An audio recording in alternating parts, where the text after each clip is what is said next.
আজকে তুমি তোমার বিবির প্রেমে পড়ে, তুমি তোমার সন্তানের প্রেমে পড়ে, তুমি তোমার গার্লফ্রেন্ডের প্রেমে পড়ে আল্লাহ ভুলে গেছো, রাসূল ভুলে গেছো, সুন্নাহ ভুলে গেছো, ওলামায়ে কেরামের সোহবত ভুলে গেছো। তোমার সেই বিবি, তোমার সেই সন্তান, তোমার সেই আত্মীয় স্বজন পারবে তোমাকে ফুলসিরাত পার করাতে? পারবে না, কোনোদিন পারবে না। যুবক ভাই, তোমার বিবিকে তুমি ভালোবাসো কতটুকু পর্যন্ত? যতটুকু পর্যায়ে ভালোবাসলে আল্লাহ এবং রাসূলের ভালোবাসাও তোমার মনে থাকবে, ততটুকু তুমি ভালোবেসো না। যেই বিবির জন্য আজকে তুমি কাঁদো, সেই বিবি কিন্তু স্বার্থের টানে অন্যের কাছেও চলে যেতে পারে, ঠিক কিনা বলে?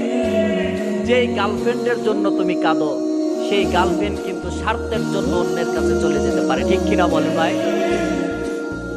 যেই সন্তানের জন্য তুমি কাঁদো যুবক, সেই সন্তানও কিন্তু অধিক পরিমাণে অনেক মা বাবাকে লাথি মেরে মেরে ঘর থেকে বের করে আশ্রয়খানা, ওই যে বৃদ্ধাশ্রম, ওখানে ঢেলে দেয়, ঠিক কিনা বলে?